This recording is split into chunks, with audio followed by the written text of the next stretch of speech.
fellow gamers. Tell me, what do you see here? Do you know what I see?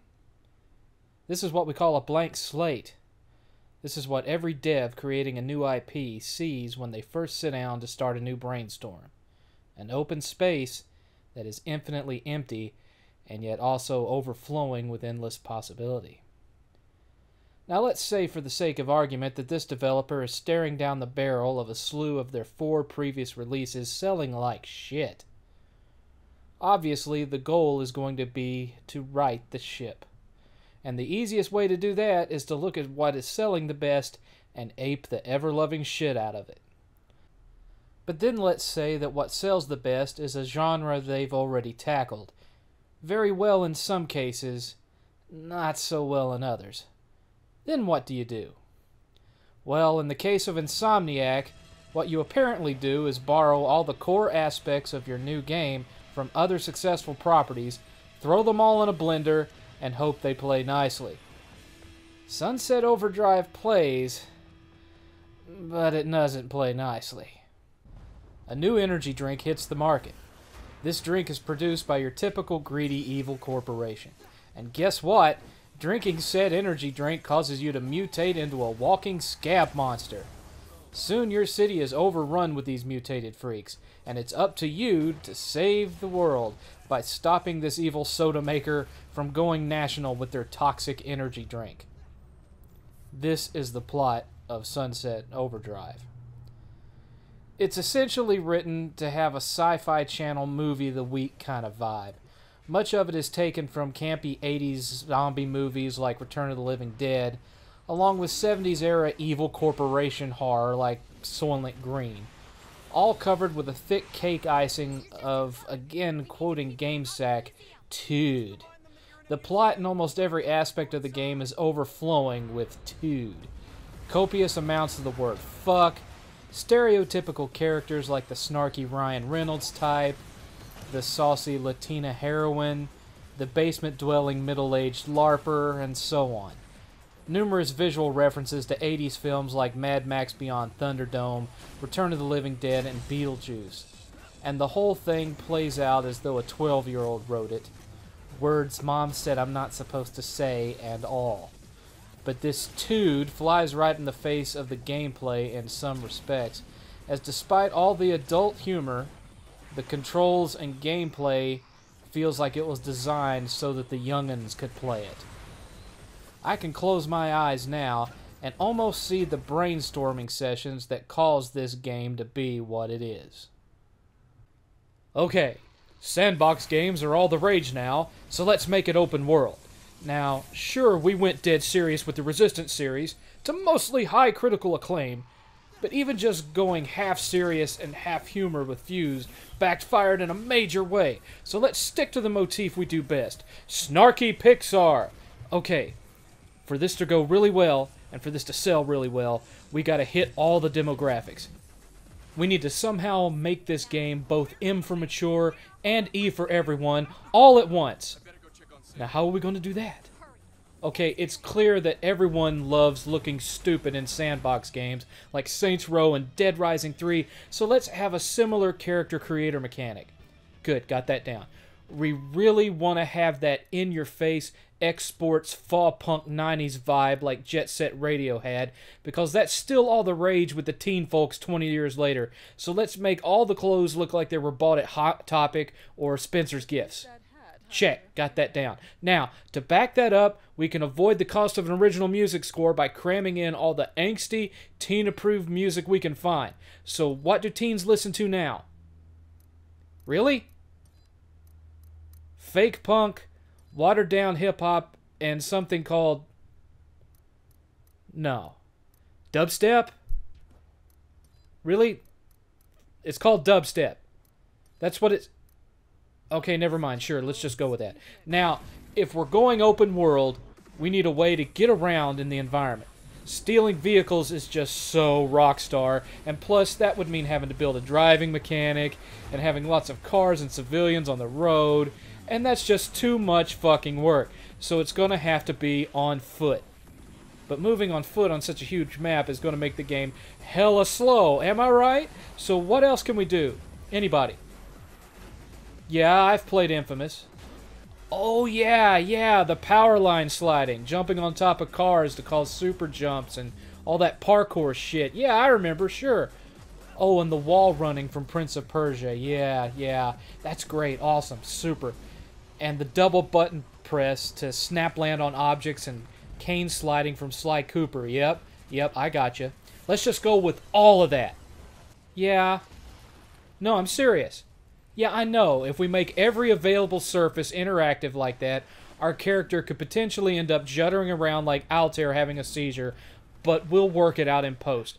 We'll throw some prediction in there so the game just has you latch on to whichever mechanic it thinks you were meaning to do, and we'll hope for the best, okay? Okay, so now, combat.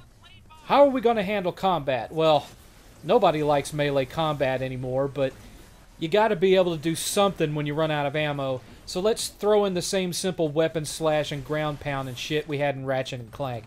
Hell, I'm feeling generous. We'll throw in some of the dodge mechanics from Sly Cooper and call it a day. Done. Okay, now, it's an open world game. We've got to have weapons. And we're sticking with our cartoony, tongue-in-cheek wackiness those Sony fans used to love us for, so let's just take all the weapon ideas we left out of Ratchet and Clank and Resistance and toss them all in.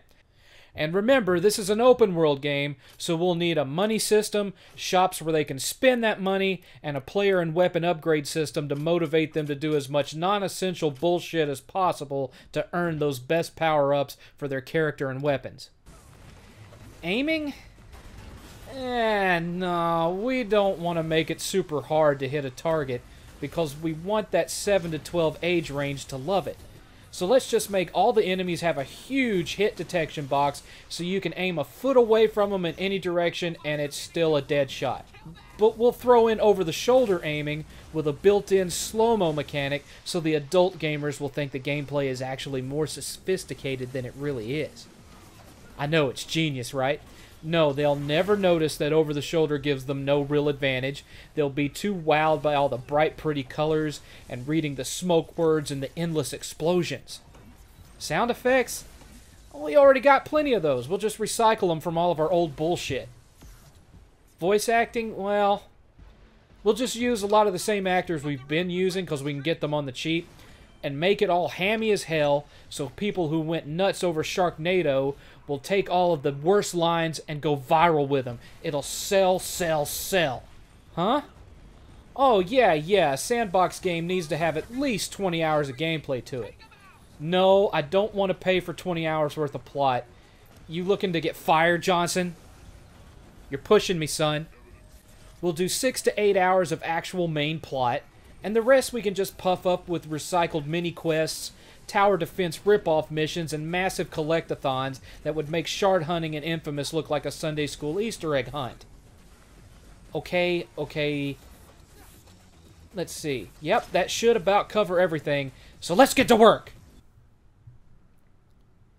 10 months later. Okay, how we doing? What? It's too easy. Okay, well, you're going to be spending a lot of your time moving from mission marker to mission marker, yeah? So let's just make all the non-boss enemies endlessly respawn and run right for you wherever you go. Dozens of them on the screen at once. However many we can generate without dropping below 30 frames per second. This is Xbox One we're talking about, you know what I'm saying?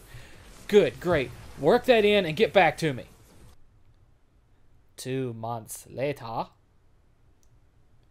Okay, now what? The spawning enemies make it too hard now. If you're on the ground, you're going to get swarmed no matter where you go. God damn it! Where's your sense of balance, Johnson?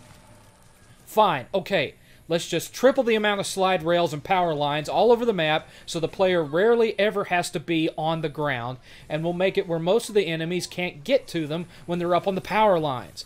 We'll throw more broke-down cars in, too, so if they happen to fall off, they can just hop right back up there. Oh, and make most of the weapons crowd control area of effect type shit, so they kill massive multiple enemies at once. Then they can just wire slide back and forth around in circles and spam explosions at anything that moves. And if something happens to get on the line, They could just hop over it or cane slide under it, Sly Cooper style. Problem solved. Now get fucking to it! 1 month later. What do you mean the playtesters are still dying too much? The predictive platforming keeps making them latch onto the wrong stuff at random. Wow, what a surprise. Shit, fixing that is going to take months of recoding at this point. Okay.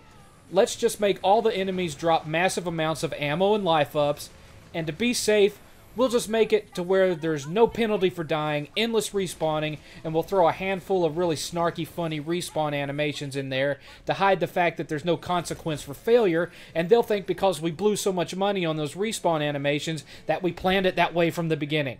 Hop to it! 2 weeks later. Okay, yes, great. Tell me how you're going to stab me in the fucking back today, why don't you? What?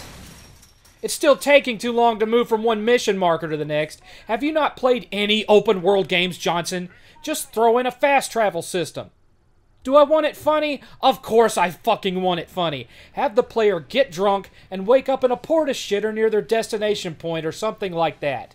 So what if the 10 to 12-year-olds see their character getting drunk? You know who else got drunk, dumbass? Fucking Dumbo, that's who. Don't hear Mama and Daddy complaining about that. Jesus Christ! Sunset Overdrive is a game that sets out to do a number of different things, but it's not particularly good at any of them, and fails to live up to all the games that it ripped off. It's an occasionally, almost, possibly, just a little bit, maybe fun mishmash of components from more successful titles. In an attempt to cater to two very different age ranges, Insomniac has made a game full of multiple mechanics that don't work very well together, so they've had to essentially make the game unlosable, short of timed missions here and there. You can make it through 90% of this game by simply riding around in circles on the power lines, aiming at the ground, and spamming explosions. It's a game that cares more about sounding and looking hip and cool than it does actually being new and good, making the end product not just a partially humorous so-so also ran that has adult-rated humor, but gameplay a child could master. And if you don't believe me, look back over this footage and realize that it was recorded by my 12-year-old son. Sunset Overdrive gets a 4 out of 7. Give me a fucking gun!